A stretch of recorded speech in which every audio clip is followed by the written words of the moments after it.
আমি সেকেন্ড পার্টটা আরম্ভ করেছি। এটার মধ্যে আমি ক্যাপসিকাম এগুলো সব ভেজে রেখেছি, ক্যাপসিকাম, আম এগুলো সব ভেজে রেখেছি, বেল পেপার এগুলো ভেজে রেখেছি। এইবার আমি এর মধ্যে পাঁচ ফোড়নটা দিয়ে দিলাম।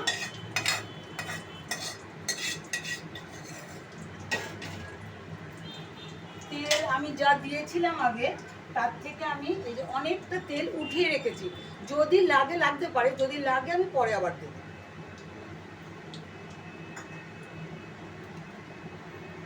এবার আমি হলুদ লঙ্কা এটার গুঁড়োটা দিয়ে দিচ্ছি, মানে এটাকে গুলে নিয়েছি একটুখানি।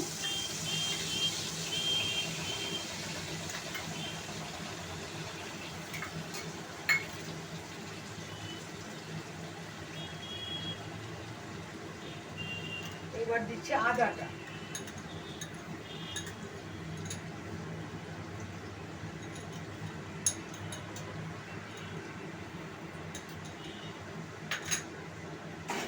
এটা একটু কষাতে হবে যেন মানে মশলার যেন কাঁচা গন্ধটা না আসে।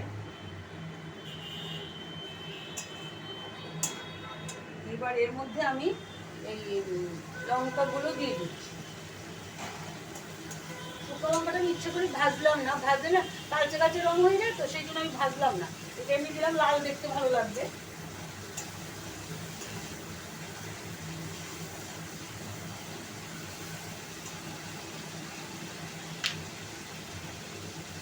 এবার আমি নুনটা দিয়ে দিলাম, নুনটা পরে দেখে আবার দিতে হবে, এখন আপাতত আমি এইটুকু দিলাম।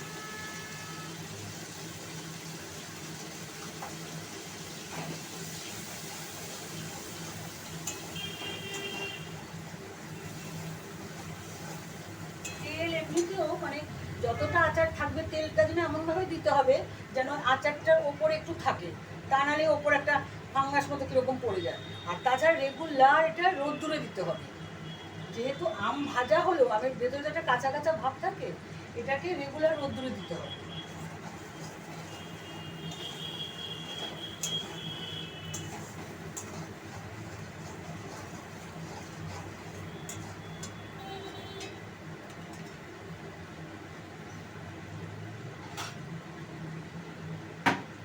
মশলাটাও প্রায় ভাজা হয়ে গেছে।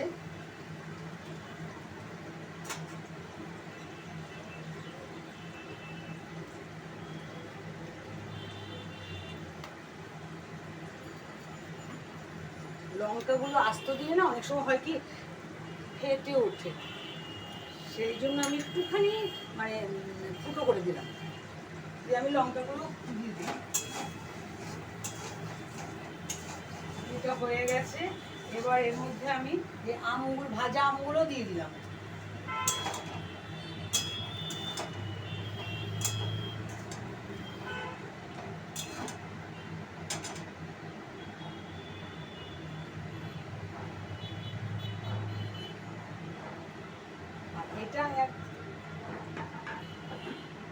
এটাকে আমি আপাতত হয়ে গেলে আমি এটাকে আপাতত কড়াই রেখে দেবো। কড়াইটা যখন ঠান্ডা হবে, এটা এক্ষুনি কাচের বাসনে ভরতে পারবো না, কেননা কাচের বাসনে ভরলে এটা মানে কাঁচটা ফেটে যেতে পারে গরমে। সাধারণ কাচের বোতল তো মাইক্রোওয়েভ প্রুফ হয় না, ওগুলো তো গরমটা রাখলে এটা ফেটে যায়।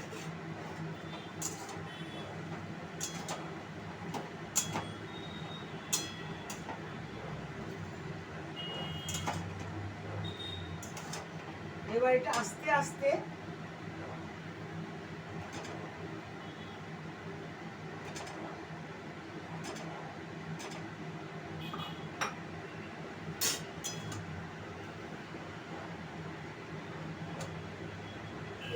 আস্তে আস্তে হতে থাকবে, মানে আমটা তারপরে গলে ওই অন্য যে ক্যাপসিকাম গাজর এগুলো দিয়েছি সেগুলোর সঙ্গে মিশে যাবে, আর রেখে দিলে পরে এগুলো একদম গলে মিহি হয়ে যাবে, আর এটা খেতে এত টেস্টি হয়। আমি আচার অনেক রকমের করি, কিন্তু এই আচারটা প্রতিবার করি।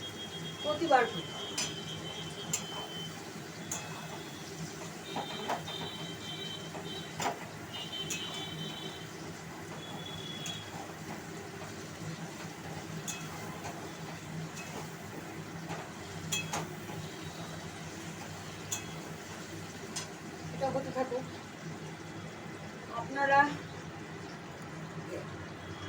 আপনাদের এই আচারটা কেমন লাগলো আমাকে খুব জানাবেন কমেন্ট করে, আর লাইক দেবেন, আর আমার চ্যানেলটাকে অবশ্যই সাবস্ক্রাইব করবেন।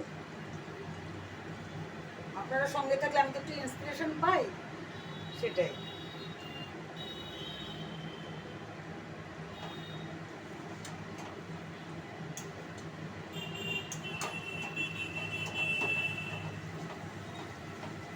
এবার আমি এতে একটু মিষ্টি দেবো। ইচ্ছে করে গুড়ও দিতে পারতাম, গুড়টা আবার আলাদা একটু ফুটিয়ে দিতে হবে, সেখানে আর গুড়টা দিলাম না, চিনি দিয়ে দিলাম।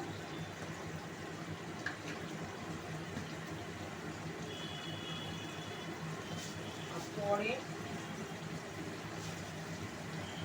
মানে এখন আম তো ভীষণ টক হয়, আর দেবো না। এটা যার যার রুচি মতো, যার যেরকম ভালো লাগে, যে যেরকম মিষ্টি খাবেন বা টক খাবেন, তারপর অনেকে খুবই টক আচার খায়।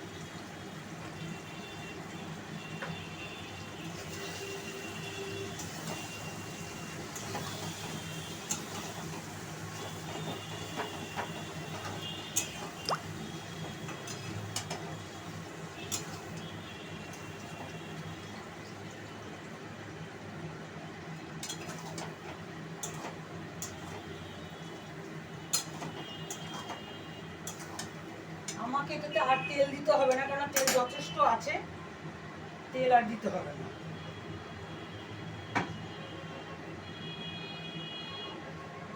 আমি তেলটাকে ঢেকে রেখে দিলাম।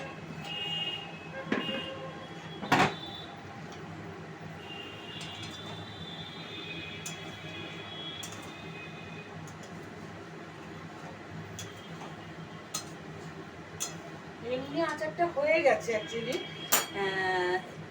তারপরে এটাতে মশলাটা ঠান্ডা হলে পরে মশলাটা মিশিয়ে আমি জারে ভরবো। মশলাটা তো দেখলেন আমি করে রেখেছি, আর একটু ভিনেগার দিচ্ছি। ভিনেগার দিলে নষ্ট হওয়ার ভয় থাকে না।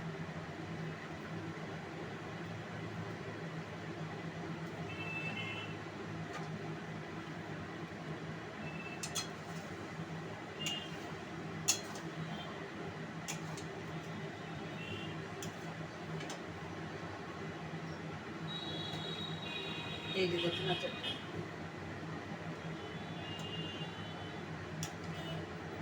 দেখতে এত সুন্দর হয়, যেহেতু লাল সবুজ হলুদ সব আছে, গাজরটাও হলদে হলদে। এখন এটা আস্তে আস্তে আরেকটু হবে।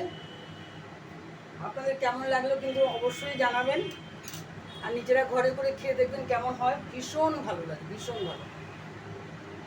আপনাদের অনেক অনেক ধন্যবাদ ধৈর্য ধরে দেখার জন্য। আমি এখন রাখছি। এটা হয়ে গেছে, এটা আরেকটু মানে আরেকটু হবে, হয়েই গেছে, আরেকটু হবে। তারপর আমি এতে মানে ওই ঠান্ডা করে তারপরে জারে করবো। Thank you.